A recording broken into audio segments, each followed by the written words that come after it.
सुल्तानपुर नाम के गांव में हरिया नाम का आदमी अपनी पत्नी मिताली, 5 साल के बेटे मिंटू और 4 साल की बेटी मिली के साथ रहता था।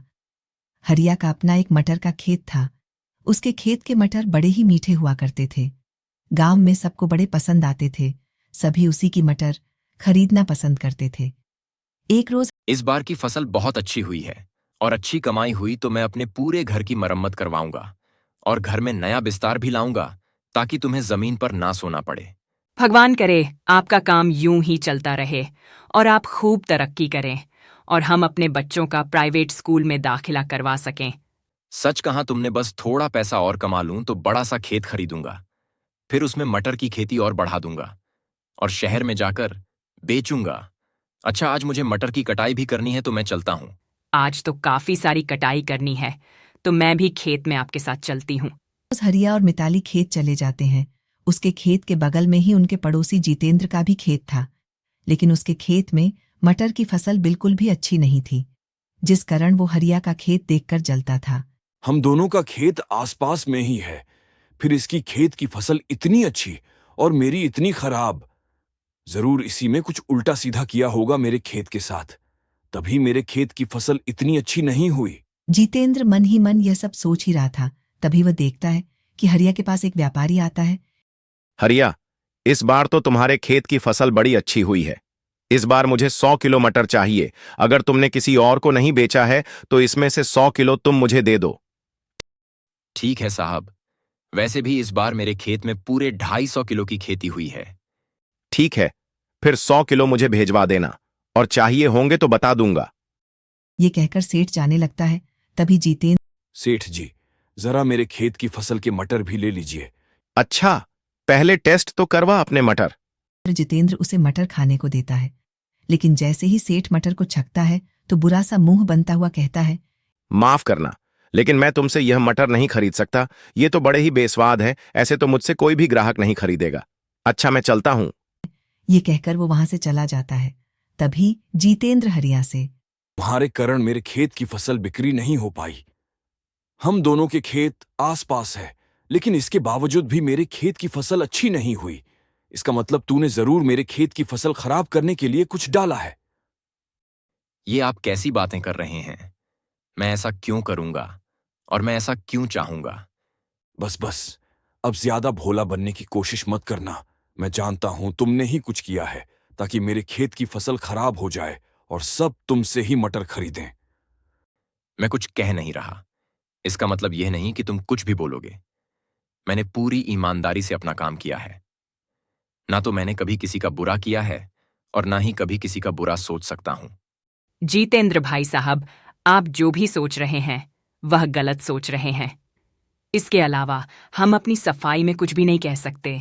हम जानते हैं कि आप परेशान हैं, लेकिन इसका मतलब यह नहीं कि आप हमें कुछ भी बोलेंगे। चलिए जी यहाँ से।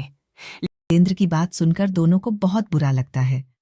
3 दिन के बाद हरिया सेठ जी को 100 किलो मटर बेच देता है, जिसके उसके अच्छे पैसे मिल जाते हैं। अभी भी उसके खेत में लगभग 150 किलो मटर बच जाती है। जब सेठ जी के खरीदे हुए मटर को ग्राहकों ने खरीदे तो वे मटर ग्राहकों को भी बहुत पसंद आए, तो बाकी के ठेकेदारों ने भी हरिया के बचे हुए मटर को खरीदने का ऑर्डर दे दिया। हे भगवान, तेरा लाख लाख शुक्र है। पता है मिताली, हमारे सारे मटर बिक गए और बची हुई मटर बिकने के भी ऑर्डर आ गए हैं। अब मैं सोच रहा हूं कि बाकी के मटर बिकाने के बाद जब मेरे सारे पैसे आएंगे तो मैं उनमें से कुछ पैसे जितेंद्र भाई साहब को दे दूंगा ताकि वह फिर से अपनी फसल उगा सके। इस बार उन्हें फसल में नुकसान हुआ है, काम आ जाएंगे। लेकिन वो तो आपको ही अपनी फसल खराब होने का जिम्मेदार मानते हैं और आप उन्हीं की मदद करना चाहते हैं। उन्होंने आपको कितना भला बुरा कहा है, उसके बाद भी आप उनकी मदद करना चाहते हैं। काश, वाह, आपके मन के भाव को समझ पाते। जहां हरिया जितेंद्र के बारे में इतना सोच रहा था, वही जितेंद्र के मन में उसके खिलाफ गुस्सा पनप रहा था। हरिया को बड़ा घमंड है ना खुद पर। अब मैं उसका घमंड चूर चूर कर दूंगा, उसकी सारी फसल खराब कर दूंगा। गांव में सबके सोने के बाद आधी रात को जितेंद्र हरिया के गोदाम में जाता है और वहां आग लगा देता है। अगली सुबह जब हरिया गोदाम में जाता है तो देखता है कि गोदाम में रखी उसकी सारी फसल जल चुकी होती है। हे भगवान, क्या हो गया? मेरी समझ में तो कुछ नहीं आ रहा। मेरी फसल, मैं बर्बाद हो गया। मेरी साल भर की मेहनत, मेरी पूंजी सब खराब हो गई। अब मैं क्या करूं?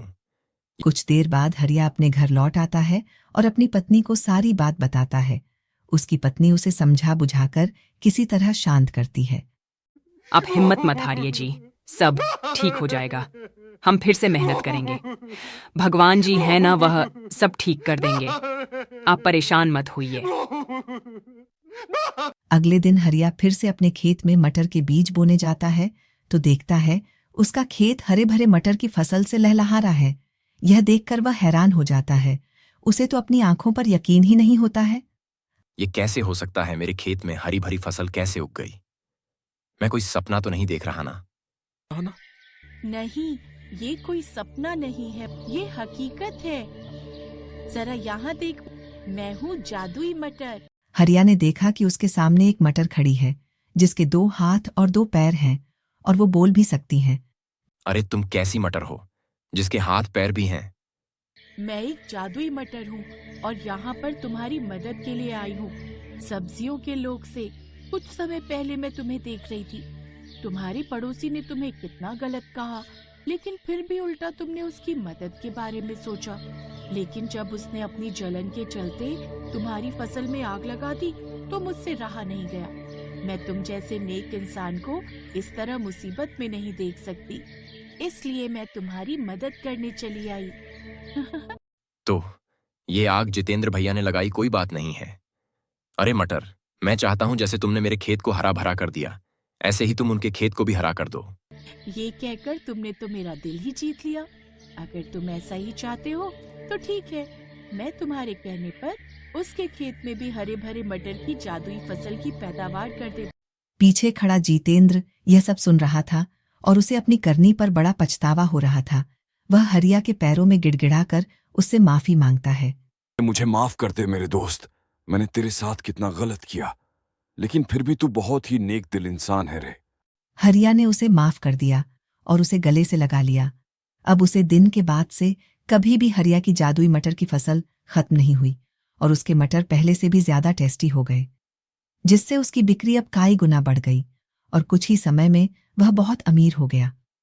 अब उसने बड़ा सा घर बना लिया, साथ ही अपने बच्चों को प्राइवेट स्कूल में पढ़ने डाल दिया।